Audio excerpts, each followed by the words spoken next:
Yo ma team d'été, j'espère que vous allez bien, c'est Dylan Technologies. Aujourd'hui les amis, on se retrouve dans une nouvelle petite vidéo. Une vidéo où on va parler cette fois-ci de la PlayStation 5, la PS5. Une console next gen, ça y est, qui va bientôt arriver sur le marché les amis. C'est pour bientôt, c'est pour même très bientôt les amis. Donc voilà, je me dis pourquoi pas faire une vidéo dessus, parce qu'il y a déjà eu du coup des tests dessus et des avis. Et j'ai bien envie qu'on en discute du coup tous ensemble par rapport à tout ça. Faudrait que je me coupe les cheveux par contre un jour. Bref, en effet, la PS5 doit sortir donc le 19 novembre prochain. Actuellement, elle est en précommande. Sauf que la précommande, vous pouvez un petit peu l'oublier parce que il y a rupture de stock.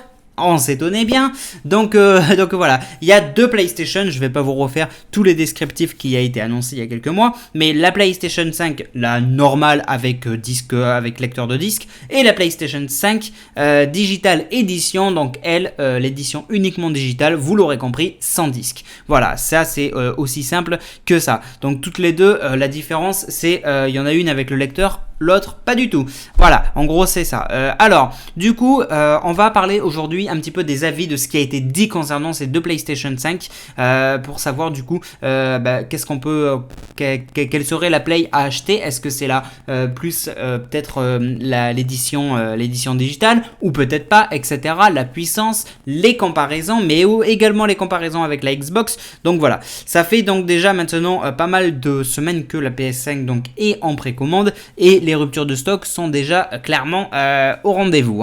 On va pas se mentir, PlayStation c'est l'une des plus grosses marques et c'est la marque numéro 1 dans la console de jeux vidéo de salon, ok, à côté donc derrière de Xbox. Et justement, il y a des personnes qui ont déjà eu cette PlayStation, qui ont pu déjà la tester et franchement, apparemment c'est plutôt pas mal du tout. Alors déjà, la première chose qui sort en premier les amis, c'est le silence de cette PlayStation, parce que c'est clairement un gros problème sur la PS4, que ce soit la première version de 2013 ou la dernière version donc de la PS4 Pro de 2016, les consoles étaient très mal optimisées niveau aération et ça faisait un bordel, un bruit monstrueux. Je peux le confirmer, j'ai une PS4, j'ai la dernière PS4 Slim, voilà, j'ai pas la Pro mais j'ai la Slim et je confirme qu'elle fait un bordel monstrueux.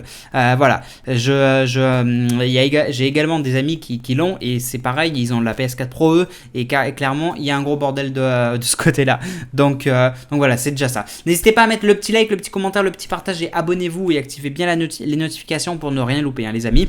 Donc effectivement il y a eu du nouveau, il y a eu déjà le record, il y a eu un record sur la Last of Us Partie 2 en juin dernier qui a énormément malmené les PS4 parce qu'effectivement ce jeu là a eu un gros succès, mais à côté, les PS4 ont dépassé les 60 décibels, ce qui est à ce stade vraiment énorme en fait. Donc clairement, si vous voulez être optimisé dans le jeu, il va falloir un casque, je vous le dis clairement. Voilà, ça c'était le petit détail pour dire qu'effectivement la PS4 son gros problème c'est effectivement le silence, ce bruit. Et la PS5 justement elle est largement mieux optimisée en termes d'aération, de ventilo, etc.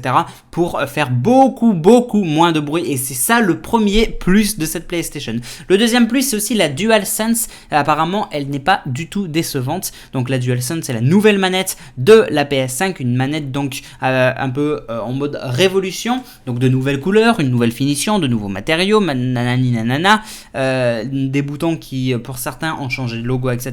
Un esthétique revu à la hausse, mais il y a eu sur cette nouvelle DualSense c'est surtout le haptic touch. Le haptic touch ça veut dire que en gros grâce à ce nouveau mode sur la manette, et bien par exemple vous allez être dans un jeu où avec votre personnage vous allez traverser de la boue, vous allez sentir et entendre comme si vous étiez vraiment en train de traverser la boue. Par exemple vous êtes en voiture, vous allez sentir la différence de rouler sur une route normale quoi, ou un chemin castiné par exemple. Je sais pas moi, si on prend un jeu de boxe par exemple, pareil, en fait c'est les sensations. Cette manette sort des nouvelles sensations qui sont vraiment apparemment excellentes, et apparemment d'après les premiers avis qu'on a eu, c'est vraiment pas du tout décevant. C'est clairement un axe principal de la communication de Sony depuis son annonce en avril, comme ça a été dit. Effectivement cette manette elle est vraiment génial en fait. Donc voilà, la DualSense en gros elle est considérée comme l'une des principales révolutions de la PlayStation 5 attendue au tournant. La manette donc ne semble vraiment pas décevoir, au contraire, grâce à un essai sur le jeu de Astros Playroom, ce jeu il est offert pour tous ceux qui auront la PS5. Et bien les testeurs ont pu découvrir toutes les nouvelles fonctionnalités de la manette, le fameux donc retour haptique, les gâchettes adaptatives très précises même, le nouveau pavé tactile également, l'efficacité du micro et des nouvelles dispositions des LED autour du pavé tactile. Bref, franchement apparemment c'est vraiment un truc de dingueissime. Donc voilà, le plus important à retenir des promesses donc de Sony, c'est en fait ce qui a été les promesses qui ont été annoncées ont été vraiment respectées clairement, hein. Donc ça c'est vraiment un gros plus également. Donc voilà, un premier bilan positif. Alors le truc c'est qu'on n'a pas énormément de tests concernant cette PlayStation 5, ce qui est logique d'ailleurs, vu qu'elle n'est pas encore sortie au grand public. Mais effectivement, c'est déjà ça. On a aussi une autre amélioration, c'est des jeux qui sont bien plus rapides. Bon, ça on s'en doutait forcément, hein. Effectivement, les premiers retours se sont surtout axés donc sur l'expérience du jeu, la manette et les essais donc sur le jeu donc Astros Playroom et Godfall, et justement la performance de la PS5 apparemment était juste excellent. Par exemple, il y a un magazine japonais qui a précisé sur les jeux qui semble effectivement bien plus rapide grâce à la puissance du fameux SSD, parce que là du coup on est parti sur un SSD et on peut voir effectivement on peut voir une telle puissance qui est vraiment apparemment juste géniale. On peut par exemple dans le jeu, ils ont testé, ils ont rendu leur personnage mort, il est réapparu mais en quelques fractions de secondes, hein, en gros, hein. Bref, on a vraiment des très bons tests. Actuellement les premiers tests, même s'ils ne sont pas complets, même s'ils ne sont pas nombreux, eh bien ce sont des tests qui s'avèrent être positifs concernant cette PlayStation 5, et ça c'est vraiment pas mal du tout. Donc voilà en gros les